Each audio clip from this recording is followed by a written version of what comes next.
Eh bien bonjour à tous, aujourd'hui on se retrouve pour une nouvelle vidéo. On va apprendre comment rapidement évoluer sur le jeu Anime Spirits. Alors, ce qu'il faut savoir sur Anime Spirits c'est un jeu Roblox tout simplement qui est composé de plusieurs îles et plusieurs sea. D'accord. Nous avons la sea 1, la sea 2 et l'espace qui fait office de sea 3. Dans ce jeu, on aura des âmes qui donneront différents super pouvoirs évidemment. Ces âmes varient en fonction de votre chance, évidemment. Nous pouvons avoir également des packs spéciaux, car il y a une mise à jour environ toutes les semaines. Voilà. On peut avoir également des âmes permanentes, comme on le voit. On a l'ordre de la puissance des âmes, tout simplement en fonction du prix, ce qui me paraît normal. On a également des âmes secrètes qu'on peut obtenir sur des boss, hein, tout aussi puissantes les unes que les autres, assez bien, et qu'on pourra évidemment avoir en permanente, une fois qu'on les aura débloquées. Voilà. On aura également des récompenses de temps de jeu, d'accord? Donc ça, c'est assez bien pour les débutants, tout ça, tout ça. Par la suite, vous aurez, après avoir mangé votre première âme, des attaques et des bots à éliminer. Voilà. Alors, évidemment, ils ont rajouté quelque chose en ce moment. C'est un événement 2 x 4 drops, x 4 d'or et x 4 d'XP. Alors, il faut vraiment profiter de cet événement pour faire un maximum d'argent, pour avoir le maximum d'âmes, d'accord? Il faut également profiter de cet événement pour l'XP que ça donne et pour les drops. Car oui, les items rajoutent des statistiques impressionnantes. Je vais vous montrer ça tout de suite. Comme on peut le voir dans mes statistiques, à la base, le maximum est de 2900, tout comme le level actuel. Mais avec mes items, mes objets équipés, j'ai plus 9765 en plus des 900. Des 2900, excusez-moi. Pourquoi? Parce que dans mon inventaire, dans mes accessoires, j'ai tout simplement ces items que j'ai farm sur des boss, etc. Et voilà, c'est pour ça que je vous dis de profiter de cet événement. Pourquoi? Parce que le x4 drop va vous être extrêmement utile pour débloquer de puissants items. À présent, parlons des styles de combat, comme celui-ci.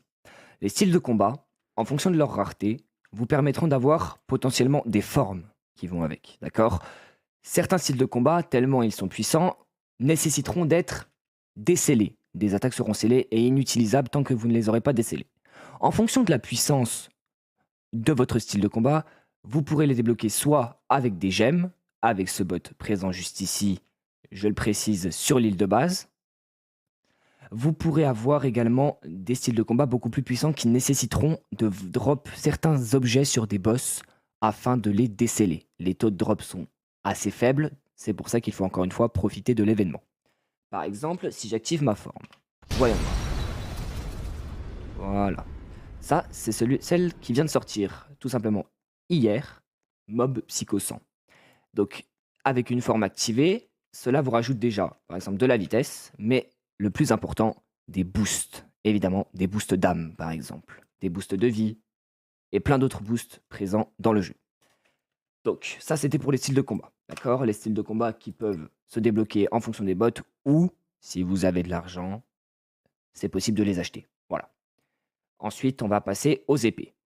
Les épées, tout simplement, débloquables par achat auprès de certains bots pour les plus faibles, mais pour les plus fortes, à tout simplement débloquer sur des boss. Voilà, les épées, pareil que les styles de combat, certaines peuvent être débloquées avec des gemmes, d'autres nécessiteront des drops d'objets pour les déceler. Elles vous offrent également des formes assez puissantes qui rajouteront des stats en fonction de leur rareté, de leur puissance, etc. Voilà. On peut retrouver différentes attaques qui seront utilisées évidemment avec la statistique de l'arme.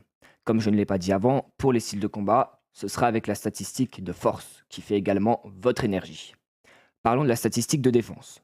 La défense seront vos HP, d'accord? Je vous conseille de ne pas en mettre beaucoup car n'importe quelle âme a des taux d'attaque extrêmement puissants, si puissants que ce n'est pas même pas 500 000 HP qui vont vous défendre, d'accord? Même avec 500 000 HP, vous allez vous faire one shot, d'accord? En une attaque, vous êtes fini. Et ça, c'est pareil pour tous les boss et pour les joueurs, d'accord? Essayez de garder environ 100 000 HP, c'est assez raisonnable, car vos formes vous rajouteront des HP, tout simplement. Allez, passons aux âmes. Pour les âmes, leur puissance varie en fonction de leur rareté.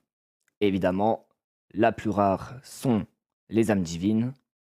Ensuite, suivi des mythiques, des légendaires, des épiques, des communes, des peu communes, etc. Alors, les âmes, en fonction de leur rareté, possèdent également des formes, d'accord? Les formes vous aideront énormément, d'accord? Par rapport aux épées et aux styles de combat, ce n'est rien du tout. La forme de l'âme est celle qui rajoute le plus de boost, d'accord? C'est très important.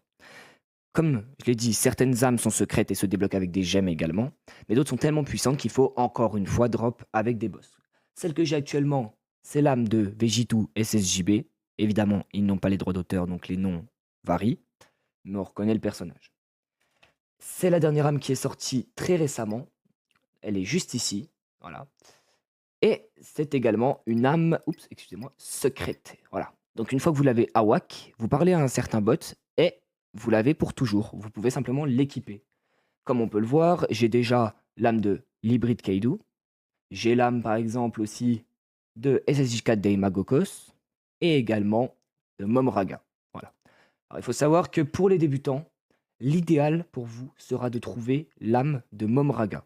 Elle est décellable tout simplement avec 50 000 gemmes. C'est pas énorme. Grâce à cet événement, on peut les drop très facilement. Et il vous faudra vaincre le boss pour avoir cette âme. Je vais vous donner l'emplacement immédiatement. Alors, pour cela, bon, moi j'ai le téléporteur, mais ce sera à la ville de l'Ouest, au niveau 340. D'accord? Donc, vous allez à cette ville, tout simplement, vous avancez, et l'emplacement du boss, tout simplement, il est juste ici. Le boss là n'a pas vraiment apparu pour l'instant, mais il apparaît de temps en temps ici. Ou alors, vous avez également le choix de faire son donjon. Alors, c'est à la dernière île, si je ne me trompe pas, et le donjon devrait se trouver par là-bas. Alors, rectification, ce n'est pas sur cette île-là, c'est sur celle-ci, l'île de Jijika. C'est pas la même entre les deux là, d'accord? Donc, le donjon de Momraga se trouve juste ici. Voilà. Donc, ici, en fonction de l'île, vous voyez assez bien les noms des donjons à travers les bâtiments. C'est plutôt pratique. Parlons maintenant des pets. Les pets peuvent se drop sur des boss. Alors, en tant que débutant, vous aurez le choix entre un chat et un chien. Autant vous dire que ces pets ne sont vraiment pas utiles. Vous pourrez sur les boss drop des pets tout simplement qui ont des boosts d'âme, de défense, d'épée et, euh, et d'âme, bien sûr. Voilà. Donc, ces pets vous rajoutent un certain nombre de points de stats en fonction de leur niveau. Par exemple, le mien donne plus 9 de points de stats sur l'âme par niveau, ce qui est très raisonnable, sachant qu'il est niveau 109. Ça me fait déjà 9 fois 109 stats en plus. Voilà. Ensuite, vous aurez également des spécialisations. D'accord? Ces spécialisations, une fois utilisées, par exemple, moi, la mienne, c'est Death Note. Donc j'écris, hop, voilà. Elle fait des dégâts, certes. Voilà, j'ai battu un boss sans faire exprès, bref. Elle donne une forme qui donne également des boosts. Donc une fois que vous avez activé toutes les formes, donc celle-ci par exemple, celle-ci et celle-ci, plus la spécialisation, vos dégâts seront extrêmement boostés. Et c'est très important, d'accord? Alors, vous pouvez également trouver des joueurs et essayer de leur trade certains objets, d'accord? Regardez, moi je fais une collection d'objets que je donne à des débutants. Si quelqu'un veut un coup de main, mettez-le dans les commentaires, je viens sur le jeu et je vous donne des objets, tout simplement, et même des âmes avec des gemmes. C'est pas un problème puisque j'en ai 1,7 million et pour l'or 1 milliard. Voilà. Alors, il faut savoir que à la ville de l'Aube, une fois que vous avez assez... Oh, un peu relou comme bruit. Une fois que vous avez assez d'or, vous pouvez reroll des âmes. Alors, pour celle-ci, il faudra un pass, d'accord? Vous pouvez sélectionner quel type d'âme vous voulez directement supprimer, car elles sont pas vraiment utiles, d'accord? Donc, comme on peut le voir, on a les taux de rareté juste ici. Et tout simplement, on peut acheter 5 âmes par 5 âmes pour être plus rapide. Après, il faut avoir l'argent. C'est 125 000 pour 5 âmes. Voilà. Par la suite, vous pourrez reset votre âme pour 150 gemmes. Si vous souhaitez la changer, vous parlez à ce bot-là et vous la changez. Voilà. Ensuite, on aura ce bot-là qui, pour un certain nombre de gemmes, à plusieurs reprises, pourra améliorer votre âme en fonction de sa rareté. Car si l'âme devient trop rare, tout simplement, on ne pourra pas l'améliorer. Impossible parce que sinon l'âme deviendrait beaucoup, beaucoup trop forte. Comme on peut le voir ici, aucun de mes objets ne peut être amélioré. Vous pourrez également trouver sur certains boss, si vous avez de la chance, des moyens de déplacement beaucoup plus rapides. Par exemple, moi, j'ai celui-ci. Voilà, donc c'est assez rapide par rapport à un bateau, regardez. On peut comparer la vitesse à laquelle je vais par rapport à lui. D'accord? Donc, c'est disponible sur certains boss, dans certains donjons, etc. Avec un petit peu de chance, vous pourrez le drop, surtout avec cet événement. Un point important également est celui des ombres. Vous avez un onglet émergé du système avec des ombres que vous débloquez en battant des boss. Exemple, si je vais voir le boss là-bas et que je l'élimine, regardez, on va voir ça tout de suite. Je vais pouvoir, hop, avec cette ombre, la rise, c'est-à-dire le réveiller. Alors, vous aurez 3 essais, d'accord? Moi, j'en ai 5 car mon clan, Monarque des Ombres, possède cette capacité. Et là, par exemple, vous voyez que je l'ai à rise. Ça veut dire qu'il va se retrouver là. Voilà. Bon, moi, il n'est pas de mon niveau, donc je le vends, d'accord? Mais par exemple, par la suite, vous pourrez invoquer, invoquer vos âmes et évidemment les faire attaquer. Regardez. C'est beaucoup plus simple pour farm des niveaux parce que les âmes vont monter de level en fonction des bots qu'elles vont tuer et évidemment des quêtes qu'elles vont faire. D'accord? Quand vous prenez la quête, le nombre d'XP que la quête vous donnera sera attribué à vos bots à chaque fois que vous la terminez. Voilà, tout simplement. Là, vous pouvez les enlever. Alors, par la suite, vous pourrez également rejoindre des guildes. Alors, évidemment, j'accepte tout le monde dans la mienne. Vous êtes la bienvenue. Si quelqu'un veut rejoindre la guilde, eh ben qu'il me le dise, qu'il vienne dans mon serveur, je l'inviterai. Et voilà, c'est tout pour cette vidéo. Vous avez maintenant tous les atouts nécessaires pour monter rapidement de level sur ce jeu. Sur ce, à la prochaine.